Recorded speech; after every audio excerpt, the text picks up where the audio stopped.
D news కు స్వాగతం. ఈ రోజు వార్తలోని ముఖ్య అంశాలు. యువకులపై దాడులను ఖండిస్తూ ఈ నెల 28వ తేదీన చెలో తెనాలి కార్యక్రమాన్ని నిర్వహిస్తున్నట్లు దళిత హక్కుల పరిరక్షణ సమితి అధ్యక్షుడు నీలం నాగేంద్ర అన్నారు.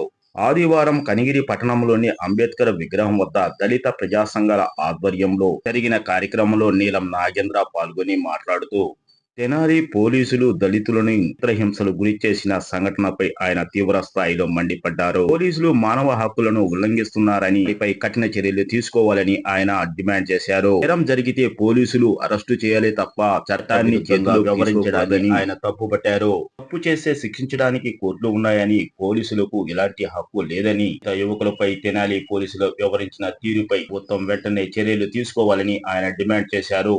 గంజాయి స్మగ్లింగ్ లో పోలీసులు కొంతమంది యువకులు కలిసి వ్యాపారం చేస్తున్నారని ఆయన ఆరోపించారు. తెనాలి పట్టణంలో జరుగుతున్నటువంటి అసాంఘిక కార్యకలాపాలకు మంత్రి జిల్లా మనోహర్ బాధ్యత వహించాలని నీలం నాగేంద్ర అన్నారు. రైతులపై దాడులు జరుగుతుంటే హోం మినిస్టర్ సమర్థించడాన్ని నీలం నాగేంద్ర తీవ్ర స్థాయిలో వ్యతిరేకించారు. రాష్ట్ర వ్యాప్తంగా దళితులపై జరుగుతున్న దాడులను ఆయన తీవ్రంగా ఖండించారు. వెంటనే ప్రభుత్వం చర్యలు తీసుకోవాలని నీలం నాగేంద్ర డిమాండ్ చేశారు.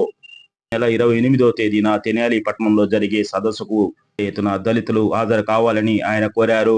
ఈ సందర్భంగా కరపత్రాన్ని ఆయన ఆవిష్కరించారు. ఈ కార్యక్రమంలో వైఎస్ఆర్ కాంగ్రెస్ పార్టీ దళిత విభాగం రాష్ట్ర కార్యదర్శి కటికల వెంకటరత్నం, ఎంఆర్పీఎస్ నాయకులు, దళిత సంఘాల నాయకులు తదితరులు పాల్గొన్నారు.